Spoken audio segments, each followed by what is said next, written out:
మన రాష్ట్ర ముఖ్యమంత్రి చంద్రబాబు నాయుడు గారు ఉన్నారు కాబట్టి ఒక మాట ఆయన గురించి కూడా చెప్పాల్సి ఉంది. చంద్రబాబు నాయుడు పరిపాలనా అధ్యక్షుడు, దాంట్లో రెండో వాళ్ళ అనుమానం లేదు ఎవరికి. అభివృద్ధి కాముకుడు కూడా, అభివృద్ధి కాముకుడు. ఆలోచనలు కూడా మంచివి, కానీ ఆలోచనలు చాలా ఎక్కువగా ఉంటాయి, అదే సమస్య. మన ఉన్న సమయం గుర్తుపెట్టుకొని, మనకిచ్చిన అవకాశాన్ని గుర్తుపెట్టుకొని, అవకాశంలో చేయగలిగిన వాటిపైన ఎక్కువగా దృష్టి పెడితే మరింతగా రాష్ట్రం అభివృద్ధి చెందుతుందని నేను భావిస్తున్నాను. నేను బాబు కన్నా కొద్దిగా వయసులో కొద్దిగా పెద్దవాడిని అనుకుంటున్నాను.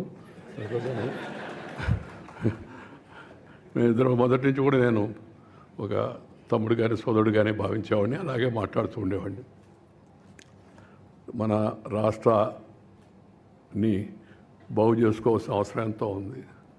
దాంట్లో అందరం కూడా ప్రభుత్వంతో సహకరించాలి, పార్టీలతో నిమిత్తం లేకుండా. ఎందుకంటే ఆర్థిక వ్యవస్థ చాలా దెబ్బతినిపోయింది. ఇందాక చెప్తూ ఉంటే మన కామెంటేటర్ మన రాష్ట్రం మన దేశం అని ఎంత పట్టుబడులు వస్తున్నాయని అవన్నీ అసలు లెక్కలన్నీ చెప్పకుండా నిర్మలా సీతారామన్ ఏంటది వీళ్ళకి అన్నీ బాగున్నాయి మళ్ళీ ఇంకేం పర్లేదు అనుకుంటుంది ఏం చెప్తున్నాను నేను పక్కన. కేంద్రం సహాయం తీసుకొని రాష్ట్రానికి తక్షణ అవసరాలు అవుతున్నాయో వాటిని ప్రయారిటైజ్ చేసుకొని రాష్ట్రాన్ని మంచి పదంలో తీసుకెళ్లాలని చెప్పని నేను కోరుకుంటున్నాను. దాంతోపాటు ఒక మంచి పని చెప్పాడు ఆయన నిన్న, మాతృభాషలో విద్యాబోధన జరగాలని. చాలా చాలా సంతోషం.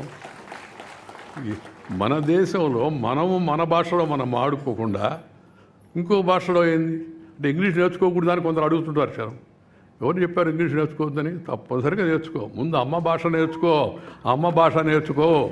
అమ్మ భాష కళ్ళ లాంటిది, ఇంగ్లీష్ భాష కళ్ళద్దాలు లాంటిది. కళ్ళుంటే కళ్ళద్దాలు పనిచేస్తాయి, కళ్ళు లేవని కొన్ని కళ్ళద్దాలు అటు పనిచేస్తాయి. అందువల్ల మన భాషను మనం రక్షించుకోవాలా, మన భాషను మనం ప్రోత్సహించుకోవాలా. విద్యా విధానం 10వ తరగతి వరకు, ఆ తర్వాత ప్రభుత్వ ఉత్తర ప్రత్యుత్తరాలన్నీ తప్పనిసరిగా తెలుగులోనే జరగాలి.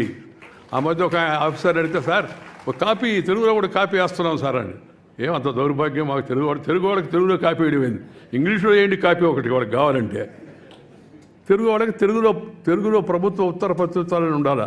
ఆ విషయంలో కూడా శ్రీ చంద్రబాబు చొరవ తీసుకొని పరిస్థితిని మరింత మెరుగుపరుస్తాడని చెప్పి నేను భావిస్తూ ఉన్నాను.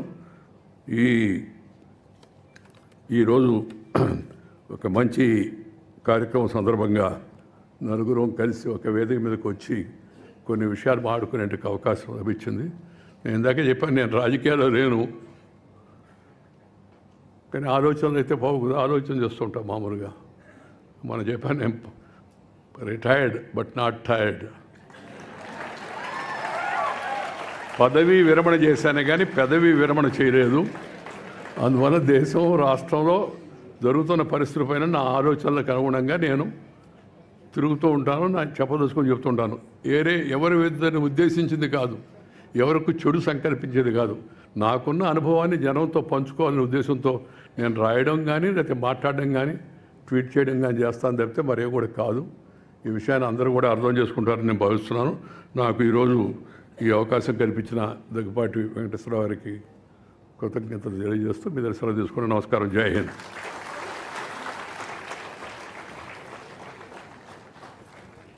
Thank you very much, sir. That was a wonderful speech.